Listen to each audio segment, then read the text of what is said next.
We have a lesson in nutrition this morning with naturopath, health educator Kate Rhéaume. Thanks very much, because we're looking at things for lunches, we're looking at things for snacks, just to keep kids like really full.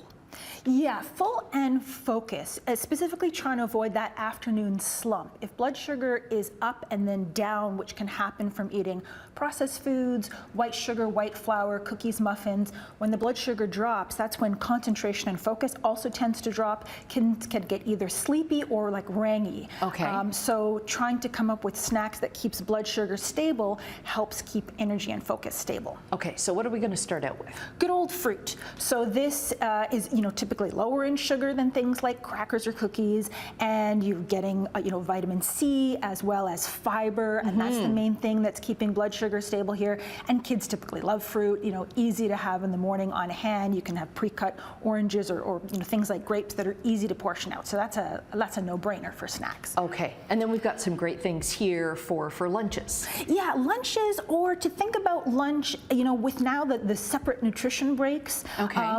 It's almost like two big snack periods. So high protein foods. This also will keep blood sugar stable and keep kids, focused in the afternoon. So things like cheese, or even think about leftovers from the night before, cut up cubes of chicken, turkey, meatballs, or, that you can wrap things in tortillas and have it either as like a hand-held or slice it into pinwheels. Kids love that, and they'll eat more. So it's like a finger food, but you can get more protein in there, as well as something like hummus. It's got protein, fat, and fiber, and again, all of that is good for stable energy and focus. Okay, and you've got a few crackers here, but not a lot, right? That's a serving. That's a serving, which isn't much, and think of it as a vehicle for the higher protein foods like the cheese or the hummus, instead of just the crackers on their own, which again can cause that blood sugar spike. Okay, and then what do we have here? Yeah, so here are more snack foods that are still school friendly because they're nut free. Power balls, for example, you can put grains or alternative like seed butters. We know nuts aren't allowed in school, but think of things like sunflower or pumpkin seed butter. Kids love these sort of power balls that you can make up in the beginning of the week. And they're really filling. Like, I find if I have 2 of them, like, I'm done. Yeah, that's right. And same thing for kids. And so it's something that's small, but that will sustain you. Okay. Adults too, anything you're taking to work. Some Greek yogurt, again, you got fat and protein in there.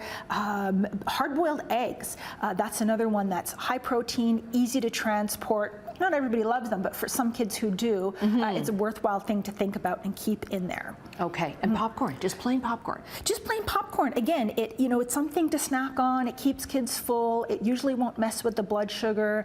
And for kids who are picky eaters, sometimes they just need that finger food. Yes, right? yeah. And we've got about a minute left. And what's this last grouping Now, for? here we go is more of an after-school thing. So to think of that after-school snack as an opportunity for more protein, fat, and fiber. Smoothies don't necessarily travel well during the day, but you can come up with all kinds of smoothie recipes if you want to put like a kid-friendly protein that has a multivitamin in it, or just come up with ways to get protein, fat, and fiber in that after-school smoothie. Most kids can use a blender even if they want to make it themselves. Okay. And it's a way to cram a lot of nutrition into that after-school snack. And how, if they're not able to like measure stuff out on their own, you could like maybe even set it up so that it's ready if you're not home in the afternoon? Completely, yeah. The fruits and veggies can be pre-portioned in the fridge. If you're adding in some protein powder, it's easy to have a scoop ready, and you can experiment with so many different recipes that you're bound to find one that we love. Some great food for thought as we start out. We'll get all the links up on our website, chch.com/morninglive.